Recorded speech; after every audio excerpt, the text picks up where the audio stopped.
আসসালামু আলাইকুম প্রিয় দর্শক বন্ধুরা, আপনারা সব কেমন আছেন? আশা করি সবাই ভালো আছেন।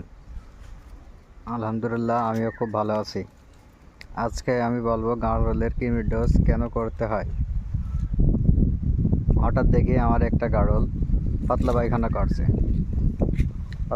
করছে, তারপরে বুঝলাম গাড়লগুলো সব কিমড়ি হয়েছে।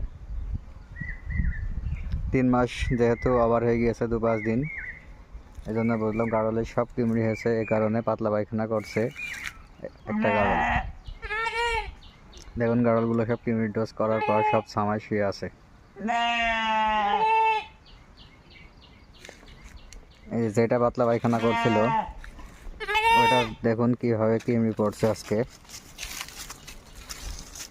সকাল 8টার দিকে কিমড়ি ওষুধ খাওয়াইছি, এখন বাজে বেলা 12টা। দেখুন গাড়লের কি পরিমাণে কিমড়ি হয়েছে। ওইটা যেটা ছাড়া ছিল ওইটা যদি কিমির ডোজ না করা হয়তো আস্তে আস্তে মনে করেন ছেড়ে অসুস্থ হয়ে যেত।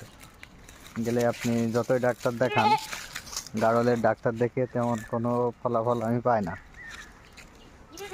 এ কারণে আমি বিভিন্ন বড় বড় খামারের সাথে পরামর্শ নিয়ে গাড়লের ট্রিটমেন্ট আমি নিজেই করি। আমি কোনো ডাক্তারের পরামর্শ নিই না গাড়লের ট্রিটমেন্ট করার জন্য, কারণ ডাক্তারের পরামর্শ নিই না এই কারণেই, আমি যখন এক গাড়ল কিনি প্রথম অবস্থায় আমি কোটচাঁদপুর স্বাস্থ্য কমপ্লেক্সে গিয়েছিলাম গাড়লের নিয়ে পশু চিকিৎসা দেখানোর জন্য। সেখানে যে আপনার 1400 টাকার ওষুধ লেখে, কিন্তু সেই ওষুধ খাইয়ে কোনো কাজই হয় না।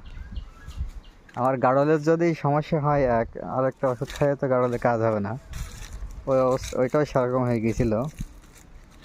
আমার গাড়লের হয়েছিল কিমড়ির কারণে ছেঁড়া ছিল, ঘাস খুব খাচ্ছিল। উনি আমারে দিয়েছিল ভিটামিন, তারপরে আপনার বিভিন্ন ধরনের মুখে রুচি আনা এইসব খাবারগুলো। তো ওষুধগুলো খাইয়ে কোনো ফলাফল পাই নাই। পরে আস্তে আস্তে শুকাই যাচ্ছিল, এই কারণে জবাই করে দিয়েছিলাম। তারপরে যখন বুঝতে শিখছি, খামারের বয়স এখনও বেশ কিছুদিন, এখন থেকে আমি নিজেই ট্রিটমেন্ট করি। লিভানেট বড়ি খাই গাড়লের, দেখুন কি পরিমাণ ছেড়াচ্ছে। পেটের ভিতরে যা কিমড়ি আছে সব বার হয়ে যাবে।